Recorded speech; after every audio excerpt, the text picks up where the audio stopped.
What's now? I'm Darius Aiden in the house. What's going on, guys? I'm Darius Sams, and welcome back to the show. Of course, today is our NBA free agency kickoff, and as you can see, my boy Aiden is not joining us here today. He's joining his vacation in Vegas, but you have me.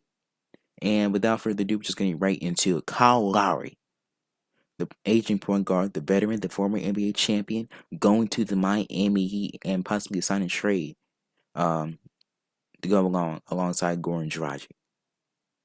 Now, you look at the Miami Heat here.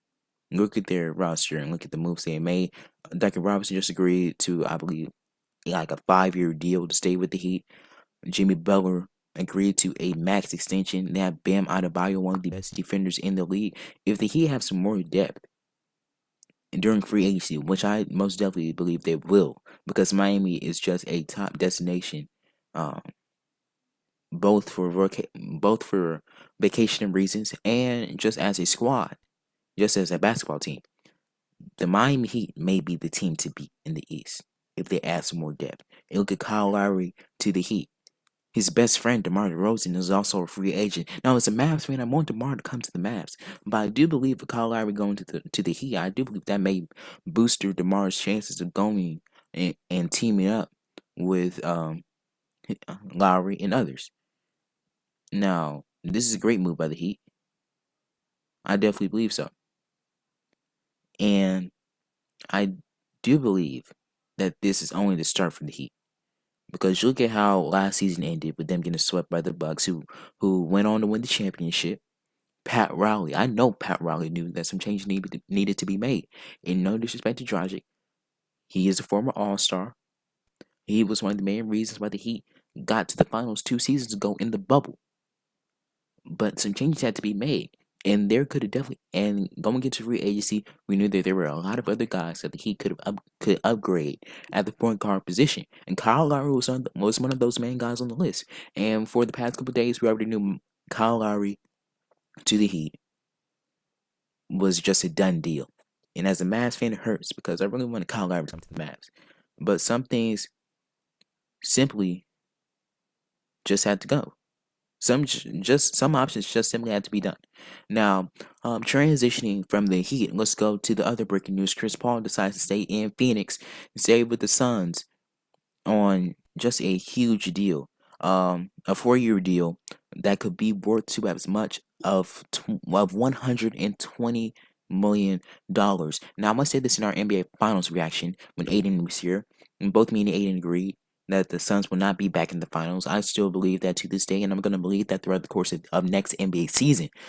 But the Phoenix Suns are still a championship team. I do believe that Chris Paul is not going to win a ring because especially in the Western Conference, it's just too difficult to win. You look at Russell Westbrook to the Lakers. You look at the other teams. Klay Thompson coming back from injury. The Jazz are coming back. Same goes for the Clippers if they add some more depth. The Nuggets with a healthy Jamal Murray is coming back next season. Same goes for the Mavericks. Um, and some other teams as well. But I do believe the Phoenix Suns are definitely playoff contenders for sure. But I still believe too, in this day and age of time that the Phoenix Suns are not going to be back in the NBA Finals anytime soon. But Chris Paul was going to get we all knew he was going to get the bat. We all knew he was going to get his money. But the Phoenix Suns may just have some more holes because you look at it. Torrey Craig just agreed to a deal, I believe, with the Indiana Pacers. Cameron Payne is a free agent. If they lose those guys, if they lose those little pieces that really helped them throughout the course of the postseason last season, I think those are going to be huge losses. I do not think that that the Phoenix Suns will be able to prepare those holes going into free agency based on some of these players' specific desires when it comes to some of these top market teams. Now let's transition from Chris Paul to Lonzo Ball going to Chi-Town, the Windy City. Lonzo Ball to the Chicago Bulls. Now this past week for the Bulls has been absolutely incredible. They had a phenomenal draft.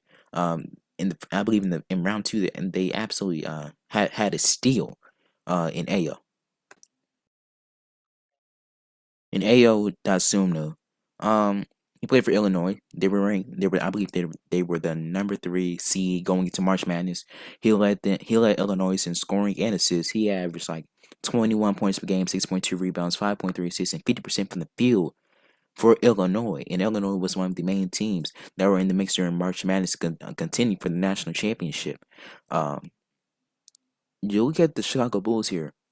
You pair Lonzo with some great, phenomenal talent in Zach LaVine, who can take his game to an entirely different level, I believe. I do believe Zach LaVine could be arguably the best player in the game in the face of the NBA in a couple of years. I absolutely believe that, wholeheartedly.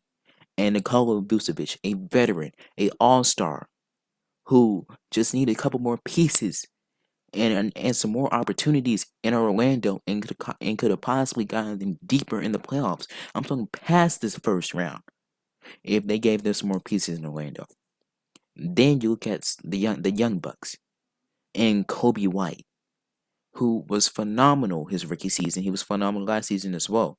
And you look at the head coach Billy Donovan. Now last season when Billy Donovan was hired as the Bulls head coach, I said the Bulls were probably going to be the 7th seed in the East Conference. Now, due to injuries, due to COVID, that did not happen. But this season, that's definitely going to happen. The Chicago Bulls are now a playoff team, and I can say this 100% with certainty because you look at the additions with Ayo, plus you add Lonzo Ball, one of the best two-way players in the game. When we talk about guys like a healthy Klay Thompson or Drew Holiday, Lonzo Ball is in that bit. He is in that mix. He's one of the best defensive guards in the league. He has improved his offensive game during his time in the league, during the short time in the NBA. Lonzo Ball is only improving, and he can take his game to an entirely different level. And I do think he had he had he had some great improvement in New Orleans when he was paired up with Bi and Zion. Now you're pairing with a high flyer, one of the best guards in the league in Zach LaVine, and one of the best big man in the game in Nikola Vucevic. I do think Chicago Bulls are going to have a lot of success, and this is just a huge, huge, huge win for the Chicago Bulls, without a doubt. I said earlier in the episode we were going to talk about Jimmy Butler's max extension with the Miami Heat. 4 years and in excess of $184 million. Jimmy Butler he absolutely deserved that. And you look at that championship run back in 2020 in the bubble. That was one of the best finals performances I've seen from one player individually, even though it resulted in a loss. Now, Jimmy Butler is a 5-time NBA All-Star, but I do believe that he still has, I wouldn't say he has something to prove, but there are things that just need to be done in order for him, in order for us, NBA fans, to believe that he really can get the Miami Heat to possibly the finals again in the next couple of years. Now, you look at the Eastern Conference; it's definitely an easier route to the finals compared to the Western Conference. And I do believe the only teams as of now standing in their way in the Eastern Conference is probably Brooklyn. And this is as of now. This is as of August 2nd, 2021. I do believe that possibly the only team that is really standing in the Heat's way is the Brooklyn Nets. And if the Miami add more depth in that, I do believe they could be the favorite to make it to the finals out of these. And that's just how it is. Eric Spoelstra is a phenomenal coach. Jimmy Butler is a phenomenal leader. Kyle Lowry is a great point guard. Duncan Robinson and Tyler Hero are one of the best young shooters in the league. Bam Adebayo is one of the best defenders in the league. Pat Riley is one of the best basketball masterminds and one of the best league executives in the game. That results in wins, and wins results in finals appearances and championships. That's just how it goes. The Miami Heat, if they have more depth, they're definitely going to go to the NBA Finals, and I wouldn't even be surprised if they won either. Mike Conley agrees to stay with the Utah Jazz for 3 more seasons for, I believe, $74 million.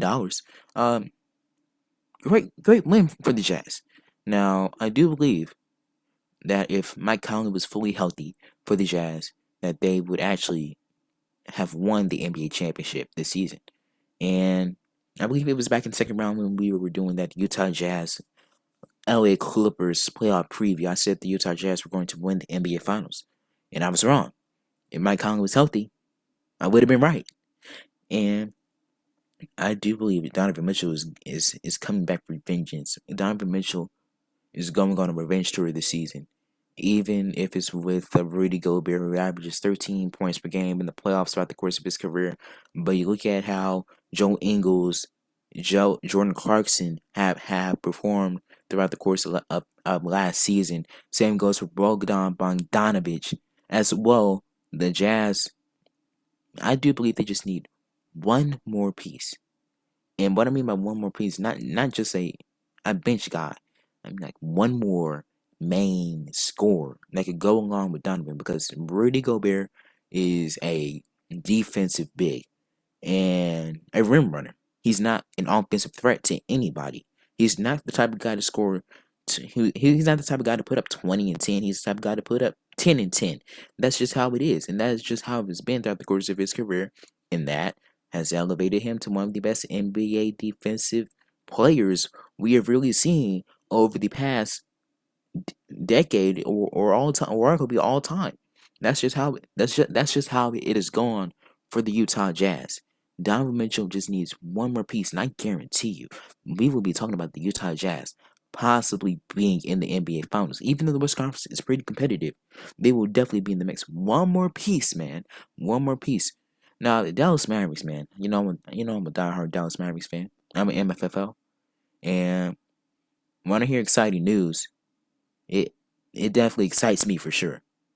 With the news that Tim Hardaway and my man Boban Marjanovic have agreed to resign with us. That doesn't change the fact that Luka Doncic needs a couple of more pieces if you even want to be a contender.